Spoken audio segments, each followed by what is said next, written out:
Alang sa kasayuran sa uban nga wala pa makailan ako dahil si Freddy Valdez Macadaya, pamilyado, nay asawa isa, naampod mi anak isa, ug ni gawas ng anak ka sa ako ragyong asawa. Kay lisod pod ug ang anak mo gawas sa ako nga kini akong bangag perti manggamaya, tubol ra may makaya nga ipagawas na ako diri ug karon sugod na ta sa paghisgot aning video ha. Mao ni ang pagsugod nako sa paghimo sa fish pond. Ug sa wala pa nako gipatag kining area nga atong butangan sa fish pond, giuna nako og himo ang tabay. Pero sa wala pa ang tabay, sa wala pa ang fish pond, asami. Sa wala pa giupin sa akong amiga kini nga idea, naami sa bukid kauban ang akong anak ug asawa, kauban nako ang akong bayaw ug ang akong bilas. Dako jud kaayo ang akong pagpasalamat sa ilaha. Kay kadtong tungura walang wala na gyud mi. Siguro nakita o na feel nila bisan wala minisulti sa among problema. Kay kadtong panahona naglibog na gyud ko kung asa ko mangitag kwarta. Kadtong tungura among bugas hubas na, paunsa man ako pakaunon ang akong pamilya. Naaman unta ko'y motor nga gitawag nila ugba-ubao pero dili ko kapamasada kaya ang akong rehistro ug ang akong franchise expire na.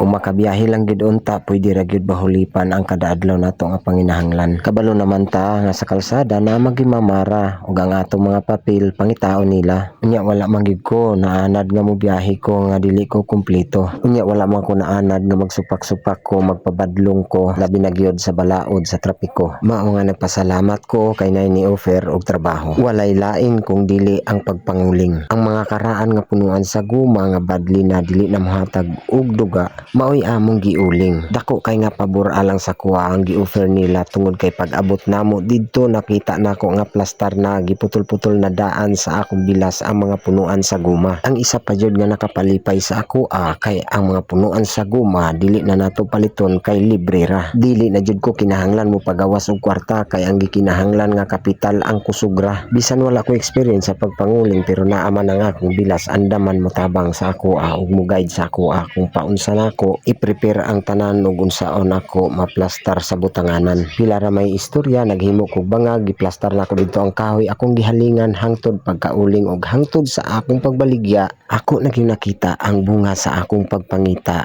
Nabawi gud nako ang bunga sa akong kahago. Ang akong uling niabot og 30 ka sako ug nihalin pud siya og 8,000 kapin sa tag 270 ang sako. Nakaginhawa gid gamay ang mga Filipino. Balik ta sa akong motor nga bao-bao ug nganong ang mga papel wala nako na rinyo. Tungod kay wala na ko'y regular nga trabaho, ang akong kwarta igo na lang gyud sa konsumo. Mao nga bisag asa ko magtrabaho, banat gyud kog himog video, banat gyud kog upload diri sa Facebook aron makasweldo. Unya diri ra ba sa Facebook dili ra ba ni padaghanay og followers, nagdepende ra ba ni sa kadaghan sa atong views. Kung daghan tag views buot pasabot daghan ang nakakita sa mga patalastas nga gibutang ni Facebook. Mukita gyud ang atong video, ilabi na nga original content nato unya mag million views. Sama ani akong mga video nga naa diri sa Facebook, dili tanan original content nako, ang uban reaction video. Pero dili tanan mo kita ang reaction video, ilabi na nga naghilom ra ka wala kay giad nga istorya. Kung gitapad ra nimo ang imong video sa lain nga video, dili na siya protected by Furious Law. Buot pasabot mo kita man na siya pero mas dako gyud ang kita sa tag-iya. Makita mangguna nila kung ang ilang video naa sa imuha. Kay sa imong notification si Facebook magpadala nga ang imong video na match sa ilang video. Human ana pang samantala nga tanggalon ni Facebook ang protection sa imong video. Maliban na lang kung ang tag-iya i-release niya sa imuha ang iyang video ug dili na niya ipatrack ug dili na siya mag-claim og CPR sa imuha. Sama sa ako nga nay nagkuha sa akong mga viral video,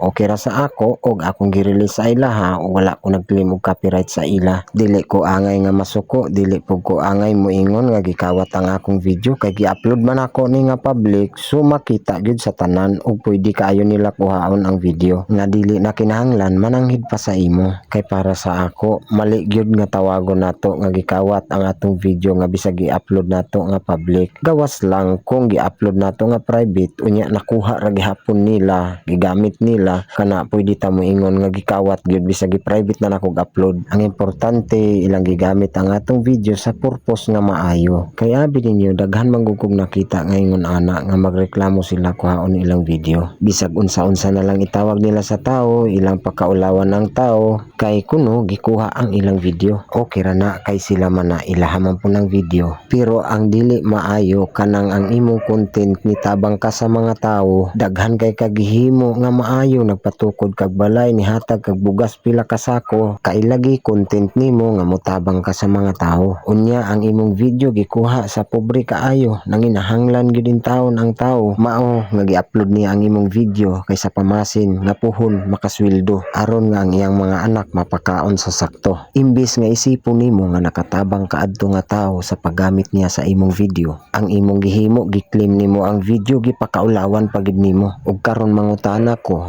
asa naman ang pagka-charity vlogger nimo? Sayang lang ang pagtabang-tabang nimo sa tao. Ug karon balikan nato ang atong main topic guys, kamurag nangasaba naman ko. Mahitungod sa pag-renew sa franchise ug sa rehistro sa akong babao. Dili gyud ako marehistro kay kung makakwarta ko igo ra gyud katuyok-tuyok sa atong pagkaon panginahanglan kada adlaw ug sa atong mga bayronon. Maayo na lang gani kay nakakwarta ko, naka 8,000 ko tungod sa akong pagpanguling ug sa akong pagbahada dinhi sa ubos nakadawat ko og chat sa akong amiga. Mao na ni nga ang fish pan nahimo na.